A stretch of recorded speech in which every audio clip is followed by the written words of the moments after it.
Hello everyone. Hello everyone. This is Pooja Singh. Today I will discuss about MP Cooperative Bank.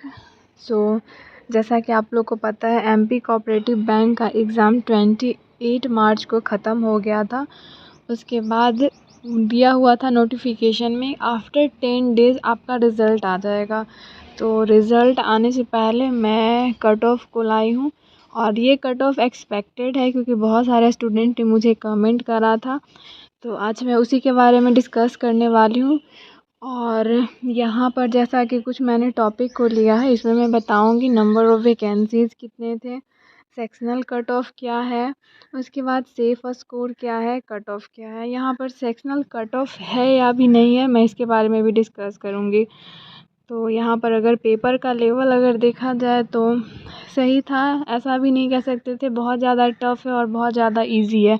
Paper आपका moderate था और mainly cut off जो है वो depend करता है आपका पेपर के लेवल पे डिपेंड करता है कट, और उसके बाद आपका एक्यूरेसी पे डिपेंड करता है और नंबर ऑफ़ वैकेंसीज़ पे भी डिपेंड करता है और कितने स्टूडेंट एग्ज़ाम को दिए हैं इस पे भी डिपेंड करता है।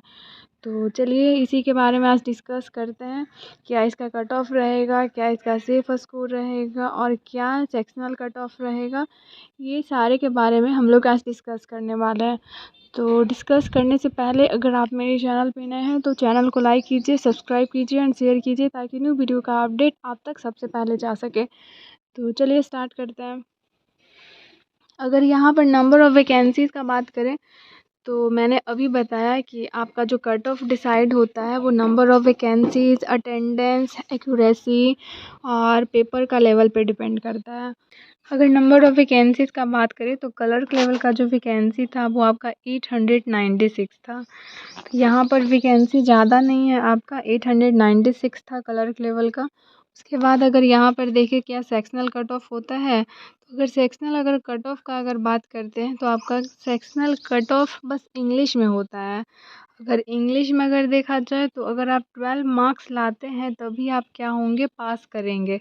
बाकी और सब सब्जेक्ट में सेक्शनल कट ऑफ़ नहीं होता है। उसके बाद कट ऑफ़ क्या होता है, तो इसके पहले कट ऑफ़ को बताने से पहले मैं आप लोग को बताना चाहती हूँ कि एग्ज़ाम का पैटर्न क्या रहा था और क्या-क्या इसमें सिलेबस थे, किससे क्वेश्चन पूछे गए थे और कितने मार्क्स के थे और मैथ्स कितने मार्क्स के थे, रीज़निंग कितने मार्क्स के थे और टोटल कितने मार्क्स के थे। तो मैं ये एक बार आपको दिखाना चाहती हूँ जिससे आप लोग कंफर्म हो जाओ कि आपका सिलेबस क्या रहा है।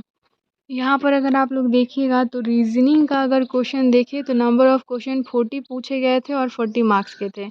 इसके लिए आपका टाइमिंग कितना दिया हुआ था, 25 मिनट्स दिया गया था।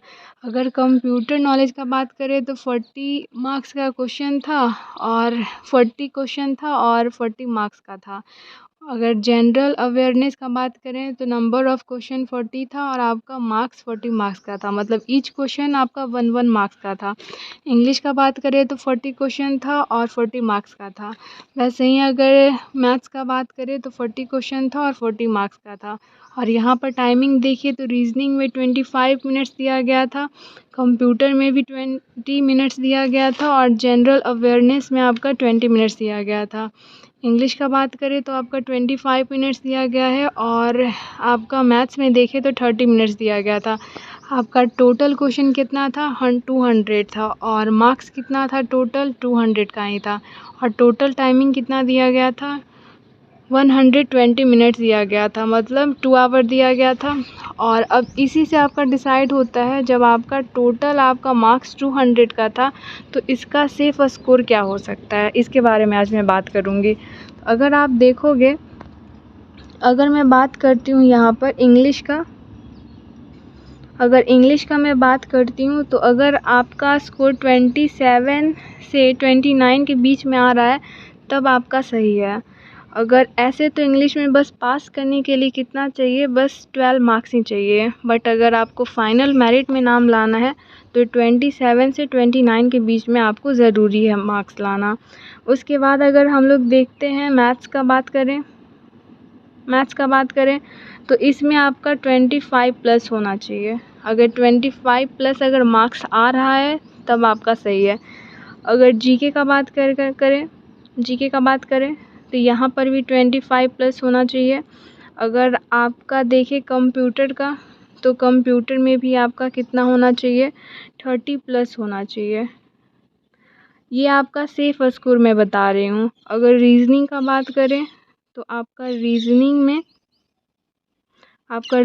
कितना होना चाहिए, तो रीजनिंग में अगर देखें तो 25 से 28 के बीच में रहना चाहिए अगर रीजनिंग का बात करते हैं। तो यहाँ पर मैंने जो भी बताया ये सब सारा आपका सेफ स्कोर है। अगर आप इसके बीच में आ रहे हो तब आपका सही है। अगर इससे अगर कम आ रहा है तब तो थोड़ा सा इम्पॉसिबल मुझे लगता है कि आप फाइनल तक जा पाओगे। बट अगर इसके बीच में आ रहा है तो सही है। अगर 1-2 मार्क्स आगे पीछे भी हो रहा है तो कोई प्रॉब्लम नहीं है, तो भी आप सेफ स्कोर आपका है। अब इससे हम लोग देखते हैं कि इसका कट ऑफ क्या रह सकता है। जैसा कि देखें, ये जो आपका कोऑपरेटिव बैंक का जो एग्ज़ाम था उसमें बोला गया था कि आपको 80 मार्क्स में पासिंग है। अगर आप 200 में से अगर 80 मार्क्स ले आते हो तो आप पास कर जाओगे। लेकिन ज़रूरी नहीं है कि 80 मार्क्स आ गया तो आप फाइनल मेरिट तक पहुंच जाओगे। 80 मार्क्स अगर ले आए तो पास करोगे, उसके बाद फिर मेरिट में नाम आएगा तो ही आपका जॉब होगा। अगर मेरिट में नहीं नाम आता है तो आपका जॉब नहीं होगा। अगर 80 मार्क्स से अगर नीचे हो तब तो आप ऐसे ही फ़ेल कर गए, लेकिन अगर 80 मार्क्स ले आए हो तब आप पास कर गए हो। लेकिन फ़िक्स नहीं रहता है कि आपका मेरिट में नाम आएगा ही आएगा, उससे आपको कुछ मार्क्स ज़्यादा लाना पड़ेगा। अब यहाँ पर अगर कट ऑफ का बात करें, करते हैं तो जैसा कि देखिए सिलेबस क्या था आपका, किस किस सब्जेक्ट से क्वेश्चन किया गया था, ये सब हम लोग देखें। उसके बाद अगर देखें कट ऑफ यूआर का तो यहाँ क्या हो सकता है, जैसा कि मैंने बताया कि 80 मार्क्स पासिंग है। तो अगर यूआर का अगर कट ऑफ देखिएगा तो बस 80 मार्क्स बस आपका पासिंग ही है, आपको वो फाइनल जॉब नहीं दिलाएगा। तो 80 मार्क्स जिसका आया है वो मेरिट में उसका नाम आएगा तो ही उसको जॉब लगेगा। अगर 80 मार्क्स आ गया है और मेरिट में नाम नहीं आया है तो वो पास नहीं करेगा।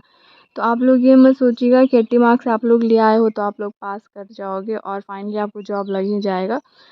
आप बस वहाँ पे क्वालिफ़ाई हुए हो, उसके आगे मेरिट में नाम आना ज़रूरी है। अगर नहीं आया तो फिर जॉब आपका नहीं होगा। अब यहाँ पर कट ऑफ का बात करते हैं। तो मेरे अकॉर्डिंग अगर देखा जाए, नंबर ऑफ़ वैकेंसी को मैंने देखा, अटेंडेंस को देखा है, उसके बाद पेपर का लेवल कैसा रहा, ये सब को देखते हुए मैं यहाँ पर बोलूँगी कि अगर यूआर के जो स्टूडेंट हैं, अगर उनका मार्क्स आ रहा है 140 के बीच में तो सही है, तो वो पास कर जाएंगे, उनका मेरिट में नाम आ जाएगा। अगर ओबीसी का अगर देखें कट ऑफ तो 136 के आसपास आ रहे हैं तो वो भी सेफ़ है। उसके बाद अगर ईडब्ल्यूएस का देखें तो इनका 135 के आसपास रह सकता है। एससी का बात करें तो आपका 130 के आसपास रह सकता है। एसटी का बात करें तो आपका इसी के आसपास रह सकता है, 120 और 130 के बीच में रह सकता है। अब मैंने यहाँ पर एक्सपेक्ट किया है, आप लोग ये मत सोचना कि मैंने जो कट ऑफ बताया है यही एग्जैक्ट आएगा। मैंने यहाँ पर बस एक्सपेक्ट किया है और बहुत सारी चीज़ों को मैंने एनालाइज़ किया, उसके बाद मैंने ये फाइनल कट ऑफ को मैंने एक्सपेक्टेड रखा है। तो जो भी स्टूडेंट इसके बीच में आ रहे हैं उनके लिए सही है। और अगर यूआर से अगर उनका 140 मार्क्स बन रहा है तब उनका मेरिट में नाम आ सकता है। ओबीसी का अगर 136 देखें तो सही है। अगर ईडब्ल्यूएस का देखें तो 135 और एससी का 130 और एसटी का 128 से 130 के बीच में अगर स्कोर आ रहा है तो वैसे स्टूडेंट के लिए अच्छी बात है, वो फाइनल वो जॉब ले जाएंगे। क्लियर है? तो आज मैंने आप लोगों को कट ऑफ आप लोगों के साथ शेयर किया है कि इसका कट ऑफ क्या रहेगा। तो आई होप आप लोगों को समझ में आ गया होगा कि इसका कट ऑफ क्या रख सकता है, सेफ और स्कोर क्या रख सकता है। तो आई होप मैंने आप लोग के डाउट को क्लियर करने का कोशिश किया, तो आप लोग का डाउट क्लियर हो गया होगा। अगर आप लोग का डाउट क्लियर नहीं हुआ है तो आप लोग कमेंट कर सकते हो। अगर आपको डाउट हो, थोड़ा भी बहुत अगर डाउट हो तो आप लोग कमेंट कर सकते हो। और अगर आज का सेशन अच्छा लगा तो प्लीज़ लाइक कीजिएगा, सब्सक्राइब कीजिएगा एंड शेयर कीजिएगा। नेक्स्ट वीडियो में मिलते हैं।